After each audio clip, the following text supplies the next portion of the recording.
Assalamualaikum warahmatullahi wabarakatuh. Alhamdulillahirabbil alamin. Assalatu wassalamu ala asyrofil anbiya'i wal mursalin wa ala alihi washabihi.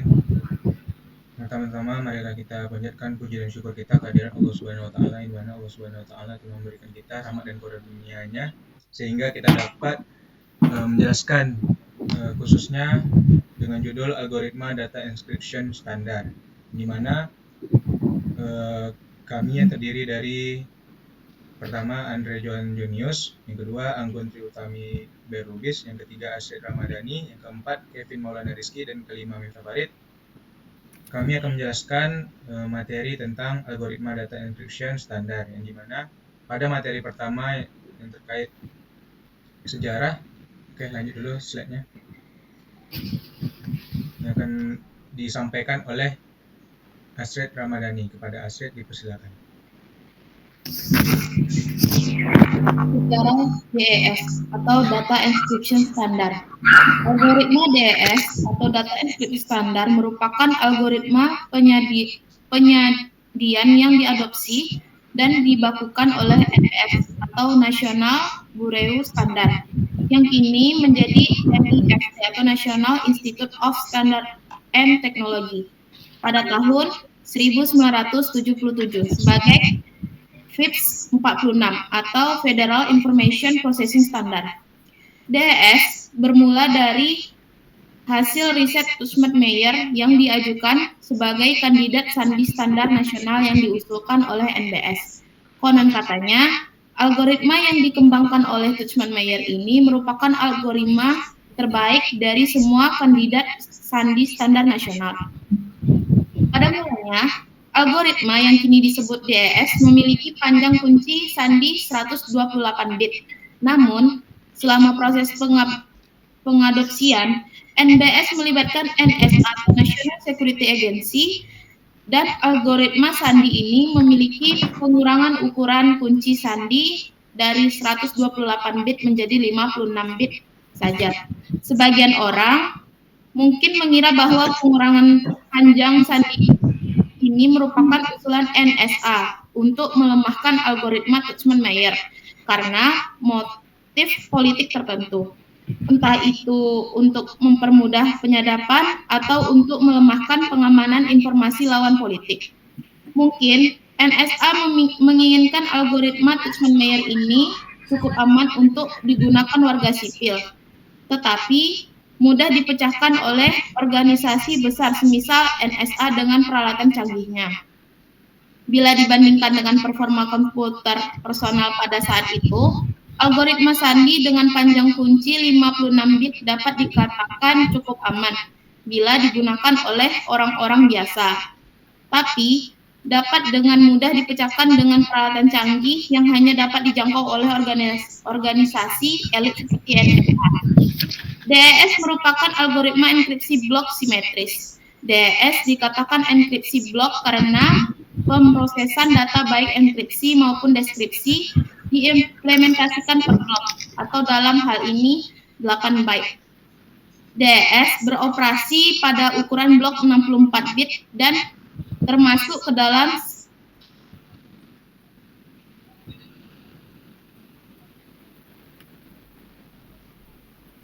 karena algoritma yang digunakan untuk enkripsi relatif atau bahkan sama persis dengan algoritma yang digunakan dalam proses deskripsi. Proses enkripsi dapat didefinisikan secara sederhana sebagai proses penerjemah data asli yang jelas dan kasat mata yang dapat dipahami maknanya.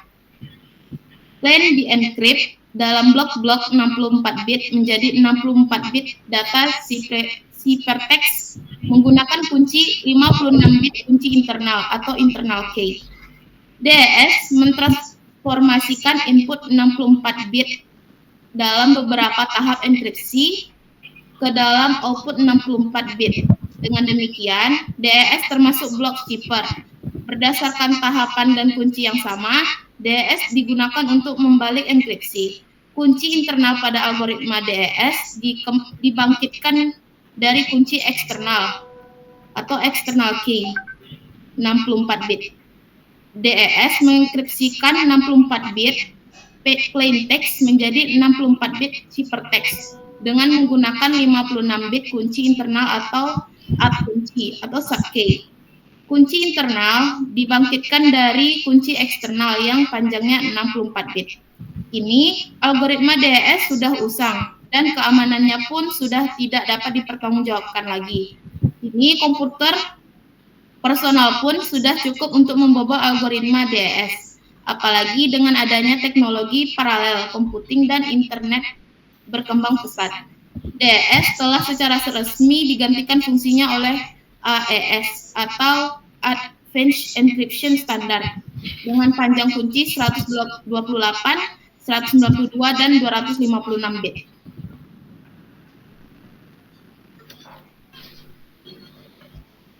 Oke, baiklah. Terima kasih kepada Astrid yang telah menjelaskan sejarah data encryption standar. Nah, selanjutnya untuk arsitektur atau cara kerja algoritma DES itu akan disampaikan oleh Andre Johan. Pada Andre, dipersilakan.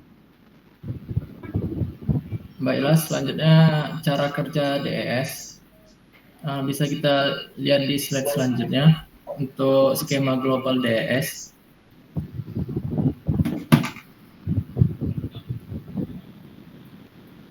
Jadi yang pertama itu untuk skema globalnya itu kita cari inisial permutasinya, lalu setelah itu kita lakukan enchiffering sebanyak 16 kali, lalu setelah itu kita dapati hasil enchifferingnya, kemudian dimutasikan dengan matriks permutasi balikan atau inverse, lalu kita dapatilah ciphertextnya. Untuk selanjutnya, di slide selanjutnya kita akan melihat skema yang lebih rincinya lagi. Slide selanjutnya lagi. Nah, di sini untuk skema yang lebih rincinya, setelah kita dapati inisial permutasinya, kita pecah menjadi dua bagian, menjadi L0 dan R0. Lalu kita lakukan putaran sebanyak 16 kali. Setiap putaran itu blok R adalah masukan untuk fungsi transformasi, kita sebut dengan F. Lalu fungsi F ini yang di dalam blok R kita kombinasikan dengan kunci internalnya. Lalu keluaran dari fungsi F ini dieksorkan dengan blok R untuk mendapatkan blok R yang baru. Lalu selanjutnya bagian blok L ini yang baru langsung, yang blok L yang baru ini langsung diambil dari blok R sebelumnya. Ini adalah satu putaran DES. Kita lakukan sebanyak 16 kali. Pemutaran ini bisa disebut dengan wrapping. Selanjutnya untuk DES ini sebenarnya ada dua proses. Yang pertama itu ada enkripsi dan deskripsi. Untuk deskripsi ini, untuk enkripsi ini adalah bisa dibilang dengan enchiffering. Enchiffering terhadap blok plaintext yang dilakukan setelah permutasi awal. Itu setiap blok plaintext mengalami 16 kali putaran. Setelah itu, setiap putaran enchiffering ini merupakan jaringan Fetzel yang secara matematis dinyatakan sebagai berikut. Di slide selanjutnya.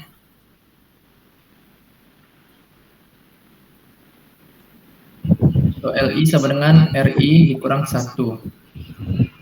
Untuk RI sama dengan LI kurang 1 XOR F dalam kurung RI kurang 1, KI.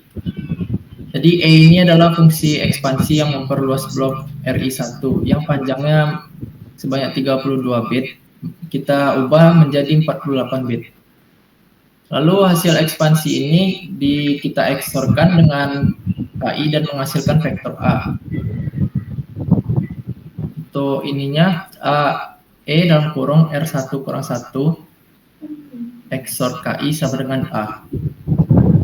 Selanjutnya kita akan membahas tentang deskripsi.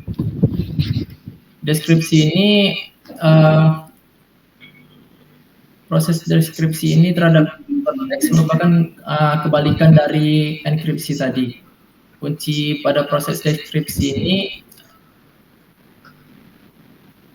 yaitu sebagai berikut, yang gambar di bawah, LI sama dengan RI kurang 1. Selanjutnya RI sama dengan LI kurang 1, error XOR F dalam kurung RI kurang 1 KI.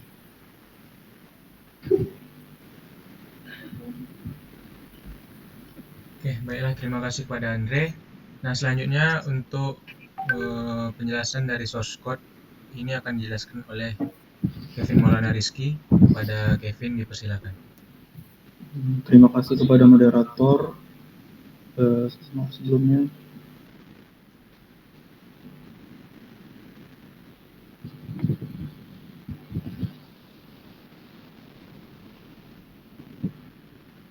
Oke, kita langsung masuk pembahasan untuk bagian codingnya.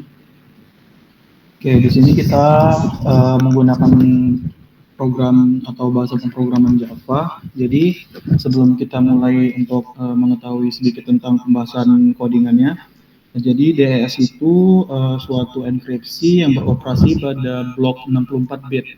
Jadi panjang kunci eksternalnya itu adalah 64 bit sesuai ukuran bloknya. Tapi yang dipakai biasanya hanya 56 bit. Jadi nanti ada juga proses namanya block plain text yang akan dienkripsi sebanyak 16 putaran n-zippers-nya. Oke, langsung saja kita pahami kode berikut. Di sini kita punya kelas yang namanya adalah DES.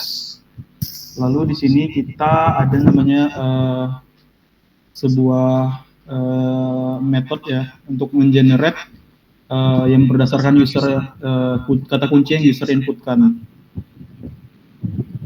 Lalu kita di sini ada juga metode juga namanya setKey dan getMessage serta setMessage. Nah, lalu di sini ada sebuah main method PSVN yang mana di sini kita nanti akan membuat sebuah objek baru. Jadi ini sebenarnya codingannya ini agak di belakang dulu sebenarnya, tetapi dibuat di depan di awal. Di sini ada objek baru namanya DES. DES ini sesuai dengan nama file di Java-nya.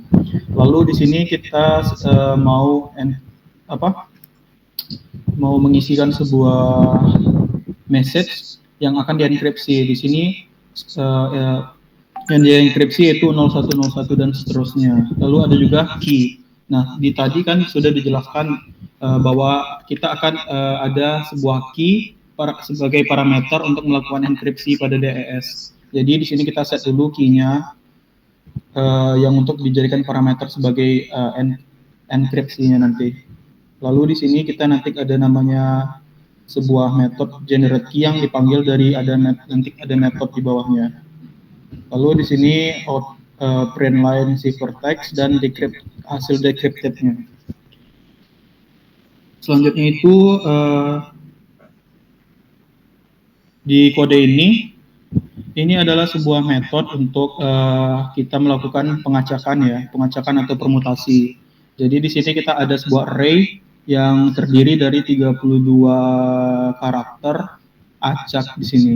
Lalu kita lakukan perulangan di sini hasil karakter acak yang ada di dalam array tadi. Lalu kita nge-return nilai M. Nilai M ini adalah nilai yang hasil kita looping atau pengacakan yang ada dalam array ini tadi. Selanjutnya kita masuk ke dalam kode selanjutnya. Di sini ada sebuah metode yang namanya adalah encrypt. Di sini kita cuma meletak di sini kata-kata untuk yang akan dikeluarkan dari outputnya tadi. Nanti di sini kita akan memprint atau mencetak get message yang di atas tadi sama hasil PC1. PC1 ini adalah hasil dari permutasi yang akan yang ada kodean yang di bawah dijelasin. Ini adalah selanjutnya di sini adalah kita akan melakukan XOR ya, yang sudah dijelaskan di slide tadi dengan nilai-nilai key yang ada yang telah ada. Dan di sini kita lakukan perulangan pada nilai Xbox-nya sebanyak 16 kali, yang sudah dijelaskan pada penjelasan materi sebelumnya. Di sini kita cek, di sini ada PC1-nya tadi, ini nih substringnya ada 32. 32 itu tadi adalah jumlah array yang ada di sini, yang ada di C permute tadi.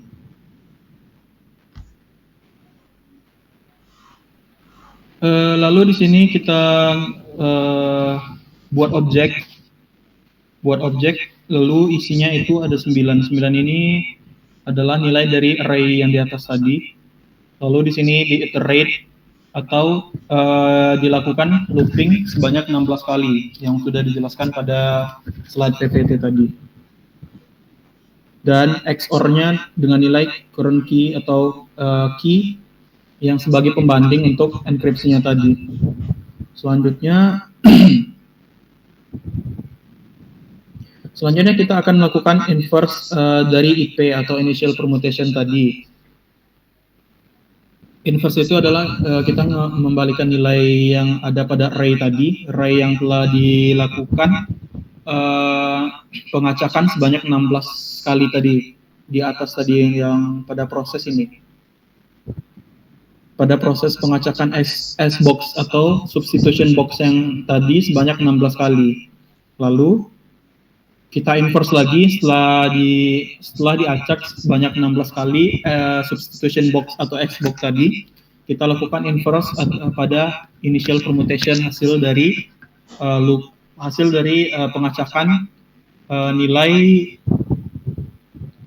pada S-box atau substitution box tadi. Lalu selanjutnya di sini ada kode atau metode untuk melakukan decrypt. Sama dengan proses encrypt di atas, jadi kita sama-sama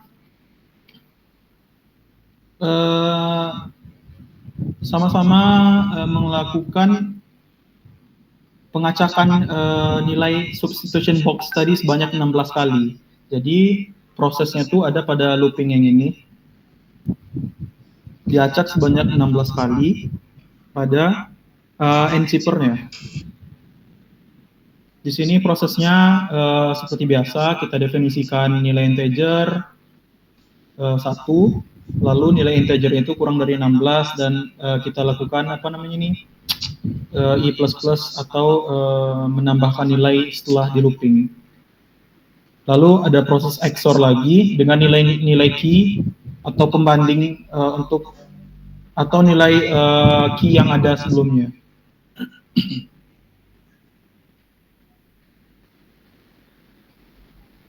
Di sini looping hasil Xbox, dan di sini adalah concat atau nilai value ya hasil permutasi tadi atau hasil pengacakan tadi. Dan ini adalah inverse hasil dari kita melakukan initial permutation tadi. Nah, nilai Xbox yang di atas tadi ini, nilai Xbox ini, metode ini didapat dari metode yang dipanggil yang pada melakukan ini nih, atau yang di atas ini juga ada tadi, adalah hasil dari pemanggilan metode yang ada di sini, Xbox ini. Jadi nilai substitution box-nya itu ada 8 Xbox. Jadi masing-masing Xbox itu terdiri dari 56 bit atau 56 karakter yang akan dilakukan pengacakan atau permutasi. Jadi masing-masing Xbox ini dilakukan substitusi setelah dilakukan acak pada IP atau initial permutation, nilai Xbox ini terus diacak lagi encipher-nya sebanyak 16 kali. Lalu dilakukan inverse pada Xbox-nya, masing-masing Xbox ini. Jadi terdapat 8 nilai substitution box atau Xbox-nya Ini karakternya ada 56 karakter. Lalu di sini ada penjelasan tentang switch atau switch dan cache nilai Xbox tadi. Nah, tadi kita juga ngelihat di kode di atas ada tadi yang namanya kita panggil generate key. Di sini kita melakukan initial permutation pada key-nya. Jadi ada contohnya di sini generate key.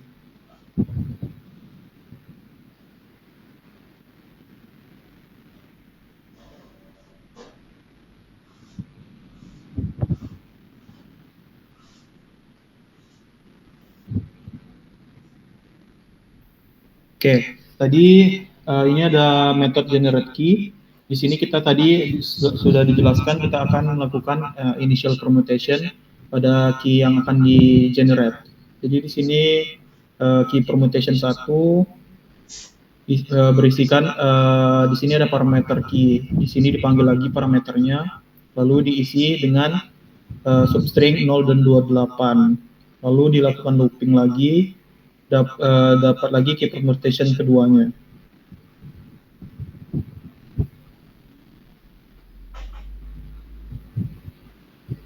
Ini initial permutation yang pertama yang berisikan juga 56 karakter.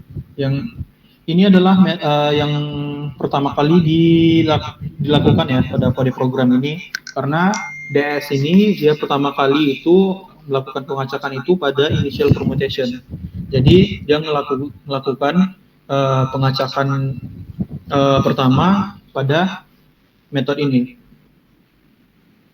Lalu dilakukan looping untuk lakukan pengacakannya.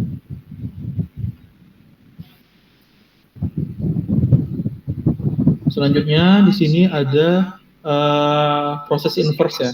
Tadi kan ada di atas kode juga untuk menjelaskan hasil setelah kita permutasi diapain lagi.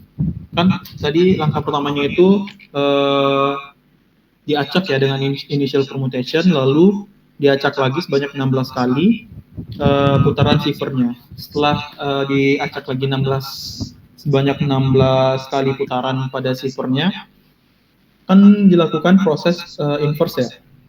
Jadi nilainya itu dibalikin, nilai hasil permutasi yang di awal, permutasi yang sudah dilakukan pengacakan 16 kali tadi dilakukan inverse lagi, atau membalikkan nilai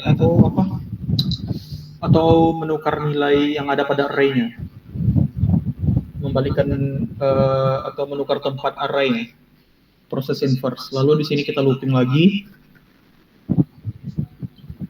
untuk mendapatkan nilai initial permutation pada inverse yang telah kita lakukan.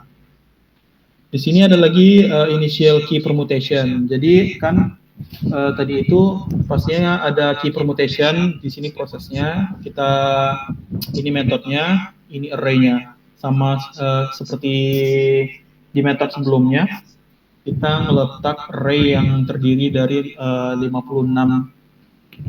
Ada 56 nilai array di dalamnya. Lalu dilakukan looping lagi dan seterusnya. Dan ini adalah final key permutation sama dengan key permutation yang pertama, karena ada dua key permutation untuk melakukan enkripsi pada algoritma DS ini.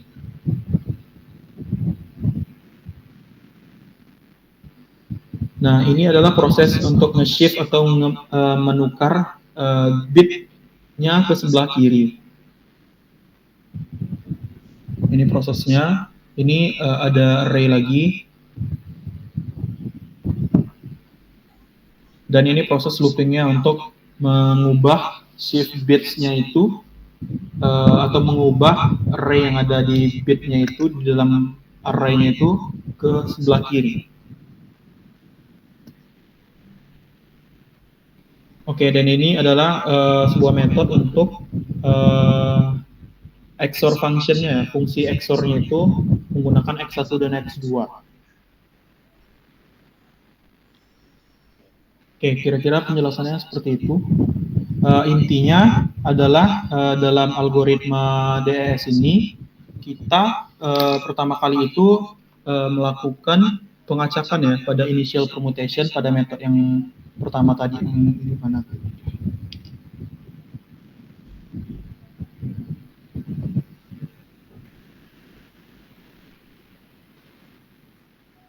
Nah, kita ini yang pertama kali dilakukan adalah melakukan initial permutation pada array ini.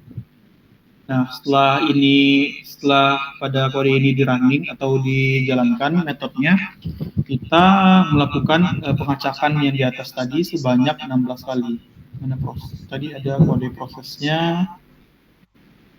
Di sini prosesnya pengacakan pada nilai S-box-nya tadi sebanyak 16 kali. Nah, lebih kurang seperti itu. Untuk outputnya coba kita cek.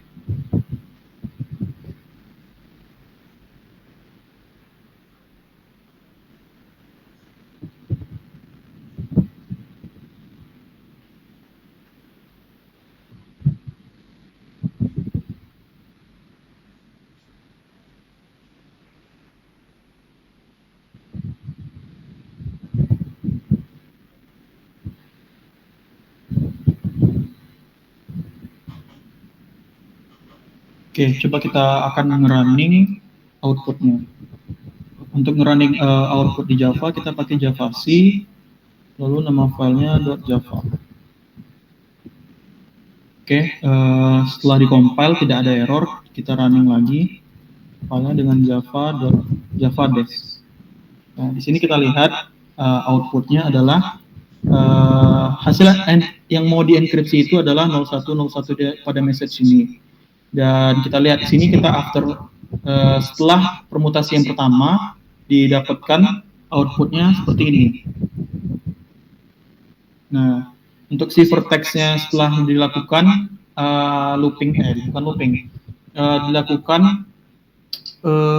pengacakan sebanyak 16 kali output pada ciphertextnya ini, dan hasil decryptednya atau hasil setelah didekripsi hasilnya ini.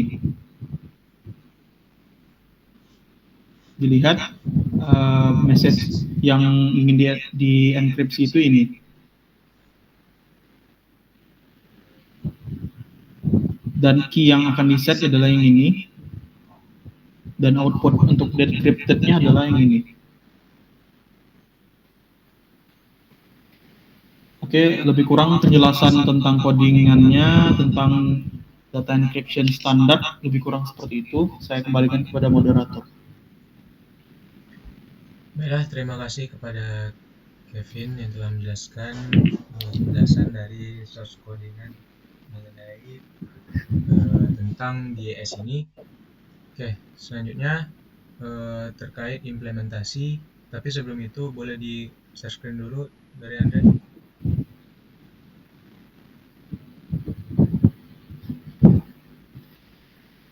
Oke, selanjutnya terkait implementasi algoritma itu akan disampaikan oleh Anggun Triutami. Pada Anggun, dipersilakan. Baiklah, terima kasih kepada moderator. Selanjutnya saya akan membahas tentang implementasi algoritma DES atau Data Encryption Standard. Nah, di sini saya mengambil dari beberapa jurnal, yaitu tentang implementasi dari DES sendiri. Yaitu yang pertama ada tentang data enkripsi dan deskripsi SMS berbasis Android, dan yang kedua adalah enkripsi file. Nah, baiklah kita lanjut dulu membahas tentang yang pertama, yaitu implementasi algoritma DES pada enkripsi dan deskripsi SMS berbasis Android oleh Adar pada tahun 2019. Nah, kita lihat pada tampilan yang pertama itu merupakan tampilan enkripsi dan deskripsinya. Nah, jika kita ingin menggunakannya, berikut adalah langkah-langkahnya, yaitu pertama, kita lihat gambar yang di tengah, yaitu masukkan dulu nomor tujuannya, yang kedua masukkan isi pesannya, dan yang ketiga itu kita memasukkan kunci, di mana kuncinya ini berguna untuk proses deskripsi nanti. Nah, selanjutnya yaitu kita klik gambar gemboknya, maka akan keluar pesan pesan yang telah dienkripsi. Lalu jika kita ingin mengirimnya, maka kita langsung tekan saja tombol surat. Sedangkan jika kita ingin membatalkan, kita tekan saja tombol cancel. Nah, selanjutnya yaitu gambar yang ke sebelah paling kanan atau yang ketiga, yaitu adalah proses deskripsinya, di mana saat kita menerima pesannya, maka pesannya berupa enkripsi, dan kita tinggal memasukkan kunci dari si pengirim untuk membuka apa pesan yang dikirim oleh si pengirim tadi. Nah, slide selanjutnya yaitu tentang implementasi enkripsi dalam pengamanan file data karyawan dengan metode algoritma DIS atau Data Encryption Standar pada CP Sinergi Informasi Global oleh Hana Dwi Putra pada tahun 2018. Nah, yang pertama itu adalah tampilan halaman utamanya, di mana jika kita ingin mengenkripsi sebuah file, kita inputkan dulu filenya, itu dengan cara mencarinya atau membrowse-nya ke komputer kita, atau menu file di komputer kita. Dan selanjutnya kita masukkan password, lihat pada gambar ketiga, kita masukkan passwordnya. Kita masukkan passwordnya, di mana passwordnya ini adalah untuk kita gunakan saat mendeskripsi filenya gitu. Nah, selanjutnya kita tekan enkripsi, maka akan ada notifikasi file enkripsi atau file telah dienkripsi. Nah, selanjutnya jika kita ingin mendeskripsinya sama seperti mengenkripsi, yaitu kita browse atau kita cari file yang telah dienkripsi tadi, dan kita masukkan passwordnya, password dari enkripsinya tadi, baru kita klik deskripsi, maka akan muncul notifikasi file telah deskripsi gitu. Baiklah, itu saja yang bisa saya jelaskan. Saya kembalikan ke moderator. Baiklah, terima kasih kepada Anggun Terutami yang telah menjelaskan tentang implementasi. Nah, selanjutnya penjelasan tentang kekurangan atau keuntungan dari algoritma DIS ini akan disampaikan oleh saya sendiri. Yang pertama itu terkait keuntungan, itu adalah keuntungannya itu dari kunci 56 bit itu. Jadi ada 2 × 56 kemungkinan kunci yang akan memakan waktu 1 dekade untuk menemukan kunci yang benar. Menggunakan serangan brute force, enkripsi dan dekripsi membutuhkan algoritma yang sama. Hanya saja fungsinya perlu dibalik dan kunci harus diambil dalam urutan yang berlawanan. Nah, ini sangat nyaman untuk kebutuhan perangkat lunak dan perangkat keras. Lalu pada kelemahannya yaitu pada algoritma DIS ini adalah panjang kuncinya yang terlalu pendek, yaitu cuma 56 bit. Dengan panjang kunci ini, maka tipe serangan mencoba semua kemungkinan atau brute force attack menjadi mungkin untuk dilakukan dalam waktu singkat. Nah, apalagi dengan teknologi canggih sekarang. Fakta kelemahan kunci ini telah dibuktikan di tahun 1998. Dan seluruh kunci di DIS ini dapat dicoba dalam waktu kurang dari 3 hari. Nah, kesimpulannya pada penjelasan dari algoritma Data Encryption Standard atau kita sebut dengan DES ini adalah DES ini merupakan salah satu algoritma penyandingan yang hanya memiliki panjang kunci 56 bit. Nah, algoritma DES ini mengubah plaintext menjadi ciphertext yang diimplementasikan menjadi blok-blok atau disebut blok cipher. Nah, blok-blok plaintext dipermutasikan dengan matriks permutasi awal atau IP yang telah dijelaskan tadi. Nah, lalu di-encrypting sebanyak 16 kali putaran dengan kunci internal yang berbeda. Nah, kemudian dipermutasi dengan matriks permutasi balikan atau IP pangkat min 1. IP kurang 1. Nah, menjadi blok ciphertext. Karena hanya memiliki panjang kunci 56 bit, membuat sistem keamanan DIS ini sangat lemah, yang memungkinkan serangan terjadi dalam waktu singkat. Nah, baiklah, itu saja mungkin penjelasan dari materi DIS ini atau Data Encryption Standard. Nah, sekian dari kelompok kami. Apabila ada salah kata maupun perbuatan, mohon dimaafkan. Wabillahi taufiq walhidayah. Wassalamualaikum warahmatullahi wabarakatuh. Waalaikumsalam warahmatullahi wabarakatuh.